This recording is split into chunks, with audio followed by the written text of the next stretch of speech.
साथियों नमस्कार। कितना अच्छा लगता है देश को कि नेहरू से कार्यों में प्रतिस्पर्धा होती, कार्यकाल में नहीं। खैर, आजकल तो कार्यकाल का समय है, तो कार्यकाल पर लड़ाई चल रही है कि किसका कार्यकाल बड़ा है और किसका कार्यकाल छोटा है। मैं आपको छोटा सा एक विश्लेषण बताता हूँ। किसी व्यक्ति की हाइट अगर आपसे कम है और उसे ऊंचे हील वाले जूते पहना दो तो उसकी हाइट आपके बराबर हो जाती है या कई बार आपसे ऊंची भी हो जाती है। बिल्कुल वैसा ही है, बिल्कुल उसी तरह से किया जा रहा है। आप बचपन से किताबों में पढ़ते आए, हमारे बच्चे भी बचपन से किताबों में पढ़ते आए कि पंडित जवाहरलाल नेहरू पहली बार देश के प्रधानमंत्री बने थे। प्रधानमंत्री का भाषण लाल किले से क्या हुआ था, प्रधानमंत्री का पहला भाषण लाल किले से क्या हुआ था, उसकी चर्चा अक्सर नरेंद्र मोदी साहब भी संसद में करते हैं। मैं नेहरूवादी नहीं हूँ, गांधीवादी नहीं हूँ और मैं कांग्रेस का सपोर्टर भी नहीं हूं, लेकिन मैं सच आपको बताना चाहता हूं। देखिए, हाँ को हाँ और ना को ना कह सकें तो आपका जीवन व्यर्थ है अगर आप सच नहीं बोल सकते, अगर आप ये नहीं बता सकते कि सामने वाला कर क्या रहा है। ये आपको खबरों की दुकान नहीं बताएंगी, ये आपको वो भी नहीं बताएंगे जो पैसे लेकर अपनी सोशल मीडिया चलाते हैं नेताओं के अनुसार। समझ रहे हैं? ये मैं आपको बता रहा हूं क्योंकि मैं पत्रकार नहीं हूं और मैं बिका नहीं हूं अभी तक, इसलिए मैं बता पा रहा हूं आपको। पहली बात, जवाहरलाल नेहरू 15 अगस्त 1947 को देश के प्रधानमंत्री बने थे, यही हम बचपन से पढ़ते आए। आज एक नई चीज हम सुनने को मिल रही है, एक इंटरिम गवर्नमेंट थी जिसके प्रधानमंत्री, क्या दिक्कत आती है, एक इंटरिम गवर्नमेंट थी जिसके प्रधानमंत्री के रूप में जवाहरलाल नेहरू थे, तो उनका पहला कार्यकाल इन लोगों ने हटा दिया। पहले कार्यकाल को बोलते हैं कि वो तो इंटरिम गवर्नमेंट के हेड थे, तो प्रधानमंत्री के जो चुने हुए प्रधानमंत्री, इलेक्टेड प्राइम मिनिस्टर नहीं थे, तो इसलिए हम गिनती तब से शुरू करेंगे जब वो इलेक्ट हुए। तो उनसे जो पिछले कार्यकाल जो था 5 साल का, उसको वो गिनती नहीं कर रही है भाजपा, और उसकी खुशियां आज मना रही है। और देखिए, खुशियां मनाने का मतलब आपके किसको इसको मैं क्या बोलूं, मुझे समझ में नहीं आ रहा है इसकी सीमा कहाँ है।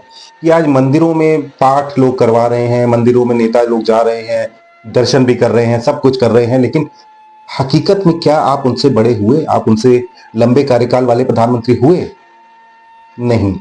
ये आपको वो भी नहीं बताएंगे जो पार्टियों के लिए काम करते हैं, जो नेताओं के चरणों में बैठे हैं, जो चरण चुंबक होते हैं, वो भी नहीं बताएंगे, वो सच नहीं बताएंगे।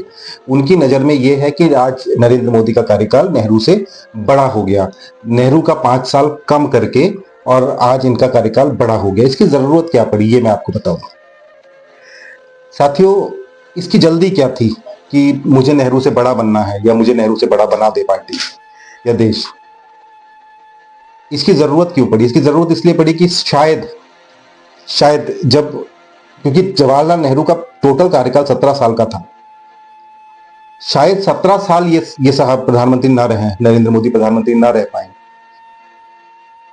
या इनकी पार्टी की सरकार ना रह पाए, तो इसलिए जहां तक हो सके वहां तक मुझे बड़ा और उन्हें छोटा बना दिया जाए। देश को उस समय जवाहरलाल नेहरू ने संभाला था, जिस समय देश में सुई भी नहीं बनती थी, सुई भी नहीं बनती थी। उस समय देश को संभाला था, उस समय देश की जो भी उस समय में परिस्थिति रही उसके अनुसार उन्होंने संभाला। और देश अगर आज इस मजबूत स्थिति में है तो उसमें नेहरू का कार्यकाल शून्य है, ऐसा नहीं कहा जा सकता। साथियों, जवाहरलाल नेहरू 15 अगस्त 1947 को प्रधानमंत्री बने थे पहली बार, और 27 मई 1964 को उनका कार्यकाल खत्म। कार्यकाल क्या, उनकी मृत्यु हो गई थी, उसके बाद वो प्रधानमंत्री नहीं थे, उसके बाद जीवित नहीं रहे वो। तो 17 साल ये टोटल कार्यकाल था। इंटरिम गवर्नमेंट की जो ये बात कर रहे हैं, जो इन्होंने हटा दिया है अपने खाते से, तो वो 1947 अगस्त 1947 से लेकर मई 1952 तक का कार्यकाल इन्होंने हटा दिया है। उसके बाद जो बचा है उससे अपनी तुलना कर रहे हैं। मई 1952 से लेके 1957 तक का जो समय था उसकी गिनती कर रहे हैं, वहां से गिनती कर रहे हैं। 1957 से लेके 1964 तक का कार्यकाल था, उसकी गिनती कर रहे हैं। टोटल दिन बनते हैं 6131 ओवरऑल। ओवरऑल टेन्योर भी अगर मांगे तो 16 साल 286 दिन का उनका टेन्योर था जवाहरलाल नेहरू का। चलिए, इनके मुताबिक अगर हम चलते हैं और ये कहते हैं कि उस समय नेहरू प्रधानमंत्री नहीं थे, तो अगर नेहरू प्रधानमंत्री नहीं थे पहले 5 साल में, तो उनके नीचे के जो मंत्री हैं फिर वो मंत्री भी नहीं होंगे, फिर तो वो कुछ नहीं थे। तो फिर सरदार वल्लभ भाई पटेल के नाम पे इतना आडंबर क्यों करती है भाजपा?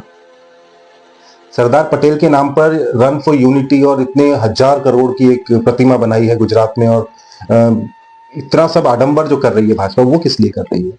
फिर तो वो गृह मंत्री भी नहीं थे ना, वो पहले कार्यकाल में ही गृह मंत्री रहे, और पहले कार्यकाल को आप नकार रहे हैं। जब आप नकार रहे हैं तो फिर वो गृह मंत्री भी नहीं रहे। अगर आप पहले कार्यकाल को ही नकार रहे हैं तो उसी कार्यकाल में अंबेडकर लॉ मिनिस्टर थे, कानून मंत्री, तो आप उनके कार्यकाल को भी नकार रहे हैं, फिर तो वो कानून मंत्री भी नहीं थे, फिर तो पटेल गृह मंत्री भी नहीं थे। भाई सब कुछ 1952 से ही अगर शुरू करना है तो फिर 1952 से शुरू करें। तो फिर पहली सरकार, पहली कैबिनेट जो थी उसको आपने पूरी तरह से नकार दिया। ये इनका दलितों के प्रति प्रेम। साथियों,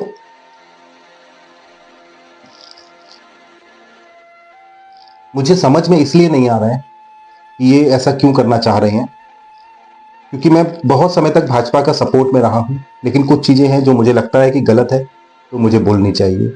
भाजपा का सपोर्ट आंख बंद करके केवल इसलिए नहीं करूंगा क्योंकि बड़ी पार्टी है, हिंदूवादी पार्टी है, बड़े नेता है, प्रधानमंत्री बड़े अच्छे। मैं प्रधानमंत्री का प्रशंसक आज भी हूं, नरेंद्र मोदी का प्रशंसक आज भी हूं, उनकी वाक कला का प्रशंसक आज भी हूं, उनके बोलने के तरीके का प्रशंसक आज भी। लेकिन सिर्फ इस वजह से किसी भी गलत चीज का सपोर्ट कर देना, वो ठीक नहीं है। लोगों को यह बताया जा रहा है कि आज नरेंद्र मोदी जवाहरलाल नेहरू के कार्यकाल से बड़े हो गए हैं। जो लोग इनकी टेक्निकलिटी को समझते हैं, जो चीज इनके जो लोग समझ पा रहे हैं इन चीजों को, डेट का जो सारा खेल आप कर रहे हैं, उनके लिए तो ठीक है, वो समझ जाएंगे कि आप क्या चलना चाह रहे हैं, क्या चाल रहे हैं। लेकिन जो आम जनमानस है, जो सोचता है, जो न्यूज के हिसाब से अपनी राय बनाता है, न्यूज की दुकानों के हिसाब से अपनी राय बनाता है, तो वो न्यूज की दुकानें जो है वो ये बता रही हैं कि आज नरेंद्र मोदी का कार्यकाल बहुत बड़ा हो गया है, पीछे छोड़ दिया है नेहरू को। वो सच नहीं बता रहे हैं, वो पिछले कार्यकाल को हटाकर जोड़ रहे हैं।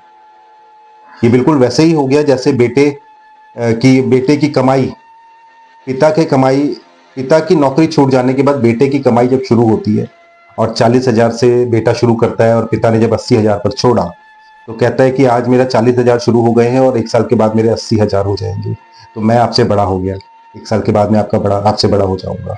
लेकिन वो 80,000 की कमाई पिछले 20 साल की मेहनत थी, और ये 40 से 80 पहुंचने में 1 साल की मेहनत है। बिल्कुल वैसा ही है। क्या सिद्ध करना चाहते हैं, क्यों इतनी आफत आई है, क्या ऐसी आग लगी हुई है कि बिल्कुल आतुर हैं इन चीजों पर कि देश को यह बताना है कि आज मैं नेहरू से बड़ा हूं। बेहतर होता कि उनके कार्यों के हिसाब से खुद को बड़ा बताते हैं, जो हम मानते थे कि उनके कार्यों के हिसाब से बड़े हैं नरेंद्र मोदी। कार्यों की बात नहीं हो रही है, कार्यकाल की बात हो रही है। ये दुखद है देश में। चलते चलते साथियों, एक बात और छोटी सी कहना चाहूंगा। खान सर पूरे देश के लिए खान सर थे, आज भी हैं, मेरे लिए तो आज भी हैं। खान सर ने जब नरेंद्र मोदी की भाजपा सरकार की शिक्षा व्यवस्था के सामने खड़े होकर सवाल खड़े किए, उनके सामने अडिगता के साथ खड़े रहे, लड़ रहे थे, तो वो खान सर से फैजल खान हो गए। विचार कीजिएगा, सरकार के सामने खड़े रहने की कीमत क्या चुकाई जाती है। तभी तो न्यूज की दुकानें खुल गई हैं। पहले न्यूज चैनल्स हुआ करते थे, समाचार पत्र हुआ करते थे, अब सब दुकानें हो गई। कारण यही है, कोई भी खान सर से फैजल खान बनना नहीं चाहता, कारण भी यही है। नमस्कार।